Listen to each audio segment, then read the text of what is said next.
आप सभी भाई-बहनों का आध्यात्मिक ज्ञानात्मक चैनल की ब्रह्म मुहूर्त ज्ञान उपदेश कक्षा में एक बार फिर स्वागत है। आज की चर्चा का विषय है जीत की उम्मीद जगाए रखो पर करने जा रहे। देखिए जीत का अभिप्राय सत्वगुण की स्थिति से है।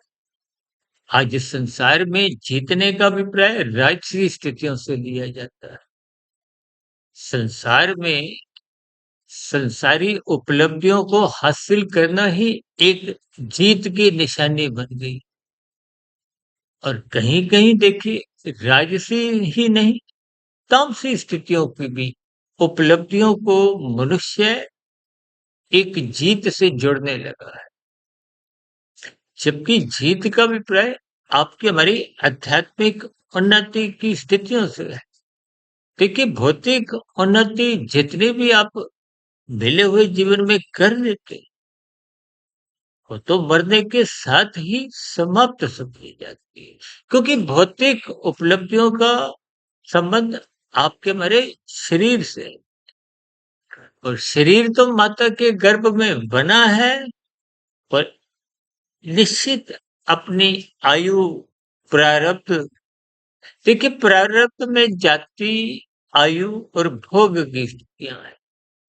जाति तो माता के गर्भ में आते ही आपके हमारी निश्चित हो जाती है कि मनुष्य जीवन आपको मिल रहा है।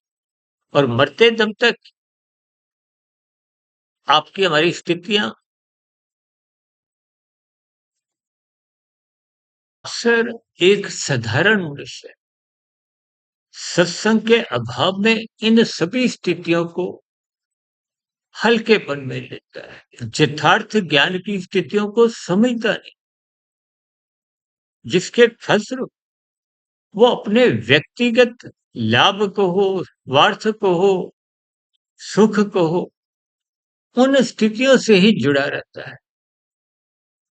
यानी कि मनुष्य अपने व्यक्तिगत हितों को ध्यान में रखते हुए और कुछ हद तक पारिवारिक हितों को ध्यान में रखते हुए ही अपनी दिनचर्या में खोया रहता है। देखिए इस संसार में मनुष्य ही कोई भी जीव वो सुख ही चाहता है। सुख चाहना आपका मेरा एक स्वभाव है, लेकिन अपने सुख के लिए दूसरे किसी जीव को, चाहे मनुष्य हो चाहे अन्य जीव जंतु हो, उनको किसी भी प्रकार की पीड़ा देना, दुख देना, वो एक तामसी स्थितियां हैं जो मनुष्य की जीत को कमजोर करती है। देखिए इन सभी स्थितियों को ज्ञान पूर्वक, तर्क पूर्वक आप पर हम जितना अधिक समझते रहेंगे, उतना उतना जीत की ओर आपके हमारा जीवन अग्रसर होने लगेगा। देखिए मनुष्य जोनी, कर्म जोनी, साधना जोनी। कर्म जोनी का अभिप्राय आप जितनी भी क्रियाएं कर्म करते हो, जिनका प्रभाव अन्य मनुष्यों पर पड़ता है, चाहे अन्य जीवों पे पड़े, जिसके फलस्वरूप आपका बड़ा अच्छा बुरा कर्मशय यानी कि पुण्य पाप कर्मों की स्थितियां बनती हैं। कारण शरीर में कर्मशय के साथ साथ संस्कार बनते हैं। कर्मशय तो देखिए एक बार ही फल देता है, लेकिन बने हुए संस्कार बार बार उन कर्मों को करने को उत्साहित भी करते हैं और बाध्य भी कर देते हैं। देखिए ये सभी स्थितियां आप जितना जितना सूक्ष्म स्तर पर प्रकृति के तीन गुणों की स्थितियों को, तीन गुणों से आपके हमारे जो तीन शरीर है, स्थूल शरीर, सूक्ष्म शरीर, कारण शरीर को समझेंगे, उतना उतना आपको इस जगत की कहो, संसार की कहो, प्रकृति की कहो, या अपने व्यक्तिगत स्तर पर एक स्थिति का बोध होने लगता है। क्योंकि जीतने का अभिप्राय आध्यात्मिक उन्नति से है। जीतने का अभिप्राय शुभ संस्कारों की स्थिति बनाने से है। क्योंकि मनुष्य जीवन में ही साधना करने का एक अवसर है। और साधना तो कब आरंभ होती है? जब आपके भीतर में सकामता समाप्त हो जाती है। सकामता का अभिप्राय फल पाने की इच्छा। फल पाने की इच्छा स्थूल शरीर से ही संबंध रखती है।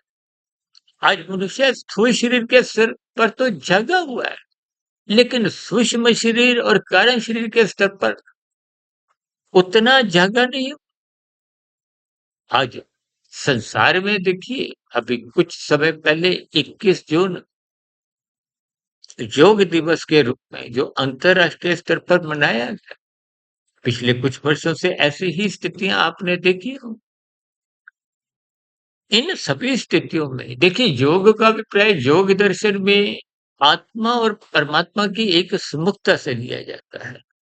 आज संसार में अधिकांश देशों में मनुष्यों की स्थूल शरीर के स्तर पर एक स्वस्थ स्थिति रखने के दृष्टिकोण से ही योग दिवस के रूप में एक विशेष स्थितियां बनाई जाती। हालांकि देखिए, स्थूल शरीर के स्तर पर भी योग की स्थिति बनाना एक अच्छी बात है। क्योंकि स्वयं भगवान श्री कृष्ण जी ने गीता में आपके हमारे शरीर को एक रथ की संज्ञा दी है। जैसे आज देखिए, आप अपना एक स्थान से दूसरे स्थान पर जाने के लिए स्कूटर कार का उपयोग करते हैं। ठीक इसी तरह स्थूल शरीर के रहते रहते, और स्थूल शरीर बना हुआ है प्रारब्ध से, जाति, आयु और भोग की स्थितियों से। आयु का अभिप्राय आपकी हमारी सांसों से है। जो मनुष्य सात्विक जीवन अपना एक व्यवस्थित, अनुशासित, मर्यादित बिताता है, उसकी सांसें एक सामान्य गति से चलती है। और जो मनुष्य योग साधना में लग जाता है, उसकी सांसें थोड़ी कमजोर हो जाती है। वो अपनी सामान्य आयु से भी अधिक जीती है। देखिए, ये सभी स्थितियां आपको ज्ञान पूर्वक समझनी, क्योंकि स्थूल शरीर के रहते रहते ही आप अपने कारण शरीर को स्वस्थ कर सकते हो, सुंदर बना सकते हो। यहाँ सुंदर स्वस्थ बनाने का अभिप्राय शुभ संस्कारों से है।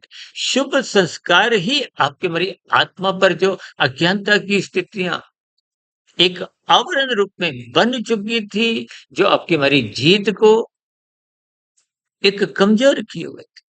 जीतना का अभिप्राय देखिए, मनुष्य जीवन पाकर जितना आप परमात्मा की नजदीकियां प्राप्त कर लेते हो, वही आपकी हमारी जीत है। हालांकि जीत का अभिप्राय देखिए, वर्तमान समय में तो खेलों से भी लिया जाता है। खेलों का अभिप्राय क्या है? दो पक्षों के बीच में एक जो एक अलग अलग स्थितियां होती हैं। जीतने वाला तो एक ही पक्ष होता है, दूसरे पक्ष को हार स्वीकार करनी पड़ती है। लेकिन आध्यात्मिक स्तर पर किसी पक्ष की हार नहीं है। आज देखिए, संसार में लगभग 950 करोड़ लोग, 950 करोड़ मनुष्य, सभी के सभी जीत हासिल करने के एक प्रयास करते हुए परमात्मा को पा सकते हैं। क्योंकि परमात्मा एक अनंत स्वरूप सत्ता है। परमात्मा के लिए ही सच्चिदानंद कहा गया। किसी आत्मा के लिए आत्मा तो देखिए सत्य चित है। और जिस माया को, जिस संसार को, जिस पर हम जीतने के लिए कभी कभी देखिए कुछ ऐसे कार्य कर जाते हैं जिनको कानून भी मना करता है, शास्त्र भी मना करते हैं। तो फिर ऐसी स्थितियों में उस जीत को यदि आप हासिल कर भी लेते हो, तो आपका हमारा क्रमशः बिगड़ जाता है। और बिगड़ा हुआ क्रमशः स्थूल शरीर की मृत्यु के समय जैसी जैसी स्थितियां होती हैं उसके अनुसार ही अगली जोनि का निर्धारण हो। आप भाई बहनों को हो सकता है थोड़ा ध्यान हो। तकरीबन 5 साढ़े 5 वर्ष पहले हमने एक वीडियो मनुष्य के मरने के बाद का अगला जन्म जो लगभग पौने 3 घंटे की थी उस पर हमने विस्तार से प्रकृति के 3 गुण तमोगुण रजोगुण सत्वगुण इनका स्थूल शरीर सूक्ष्म शरीर कार्य शरीर से संबंध समझाते हुए अलग अलग स्थितियों पे कुछ उदाहरणों के साथ प्रकाश डाला था। इसलिए मिले हुए जीवन में ये जीत की स्थितियां बनाने के लिए आपको सत्वगुण का अधिक से अधिक संग करना होगा। सत्वगुण का संग करना ही एक सत्संग की स्थिति है, जबकि एक साधारण मनुष्य सत्संग की स्थिति को वृद्धावस्था से जोड़ देता है, जबकि सत्वगुण का संग करना एक यथार्थ स्थिति से जुड़ता है। इस ब्रह्मांड की संरचना को समझना है। देखिए 3 गुण तमोगुण रजोगुण सत्वगुण ये तो एक नित्य सत्ता है। इन गुणों के ज्ञान को जब तक आप तर्क पूर्वक क्रमबद्ध समझते नहीं। अब प्रकृति के 3 गुण तो देखिए निरंतर एक क्रम में अनादिकाल से चलते आते हैं। ऐसा नहीं कि कल युग में ही इन गुणों के आने का एक क्रम निर्धारित है। कल युग से पूर्व द्वापर युग की स्थितियां थी, द्वापर युग से पूर्व त्रेता युग की स्थितियां थी, त्रेता युग से पूर्व सतयुग की स्थितियां थी। युग कोई भी हो, प्रकृति के 3 गुणों के आने का कि इन गुणों की स्थितियों को आप जितना जितना क्रमबद्ध समझेंगे, इन गुणों का आपके मरे 3 शरीरों से एक सजातीय संबंध। अक्सर मनुष्य इन गुणों के स्वभाव को लक्षणों को समझ नहीं पाता। आर्थिक स्तर पर तो देखिए आप लाभदायक स्थितियों से जुड़ते हैं, लेकिन आध्यात्मिक स्तर पर मनुष्य इस जीत की स्थितियों को, लाभदायक स्थितियों को या आध्यात्मिक उन्नति की स्थितियों को समझ नहीं पाता। समझ इसलिए नहीं पाता क्योंकि मनुष्य ब्रह्म मुहूर्त में सोया रहता है, और ब्रह्म मुहूर्त में यदि उठ भी जाता है तो स्थूल शरीर के स्तर पर ही जागता है। तो जिस शरीर के प्रति जागता है तो उस शरीर का ही उसको लाभ मिलता है। देखिए जिसकी आप सम्मुखता बनाते हो उसी के ही एक लक्षण को हो। देखिए संग का रंग चढ़ेगा ही, इसलिए शास्त्र बार बार कहते हैं तमोगुण रजोगुण दोनों गुण बांधते हैं, बंधनदायक। हालांकि शास्त्रों में देखिए रजोगुण को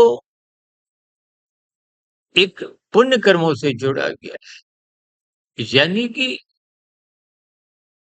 पुण्य कर्म जो आपके बारे कर्माशय की स्थितियों में बिगाड़ नहीं लाते, लेकिन पुण्य कर्म राजसी स्थितियों में ये जीरो के बराबर होते हैं। खाया पिया बराबर बचत नहीं, जबकि सतोगुण में आपकी हमारी बचत है। बचत का अभिप्राय जब आप विहित कर्मों द्वारा संसारी पदार्थों को पहले अन्य मनुष्यों की या जीवों की कोई भी देखिए आप सहायता करते हो, परोपकार के कार्य करते हो। ये परोपकार के कार्य निश्चित रूप से आप हमारा कर्माशय सुधारते हैं, शुभ संस्कार बनाते हैं। क्योंकि रजोगुण में भले ही छीनने की प्रवृत्ति नहीं होती, लेकिन लेने की, भोगने की प्रवृत्ति निरंतर विद्यमान रहती है, बनी रहती है। और यही लेने की स्थितियां जब अमर्यादित हो जाती है, अमर्यादित का अभिप्राय जब वो सत्वगुण की लगाम धर्म की स्थिति कमजोर बना लेती है, तो बिगड़ा हुआ रजोगुण ही आज नहीं तो कल, कल नहीं तो परसों वो तमोगुण में गिराता है। तमोगुण में गिरते हुए मनुष्य कानून का भी उल्लंघन कर जाता है, शास्त्र विरुद्ध भी पाप कर्म करने में हिचकता नहीं। साधारणतः आपके हमारे 90% कर्म बने हुए संस्कारों के आधार पे होते हैं, और संस्कारों को मनुष्य हल्के पर में लेता है। इन सभी स्थितियों को जितना जितना आप कर्मबद्ध गहरे तल पर समझ जाओ, ये जो जीत हासिल करने की जो एक आपके हमारे मन बुद्धि के स्तर पर जो प्रवृत्ति है, सर्वप्रथम उसको आध्यात्मिक स्तर पर रखिए। क्योंकि आध्यात्मिक स्तर पर जीत जितनी भी आप हासिल कर लेते हो, जितनी भी आप कमाई कर लेते हो, वो कारण शरीर में सुरक्षित बनी रहती है। पुण्य मनुष्य जोनि प्राप्त करने में सहायक होती है, आधार बनती है।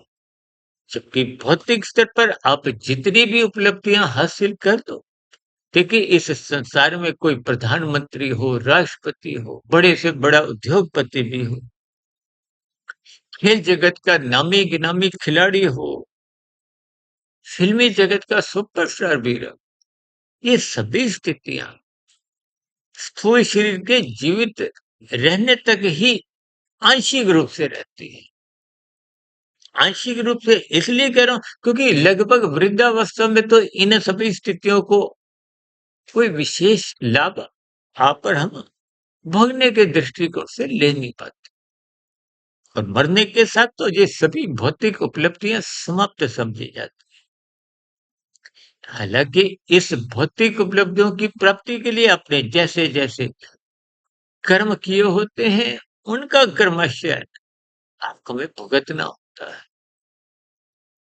इसलिए जीवन में जीत का लक्ष्य बनाएं, लेकिन भौतिक स्तर पर नहीं, आध्यात्मिक स्तर पर, ताकि मिला हुआ जीवन सफल हो, सार्थक हो, ताकि अग्नि मनुष्य जो है सुनिश्चित बनी रहे। अन्यथा कर्माशय बिगड़ने की स्थितियों में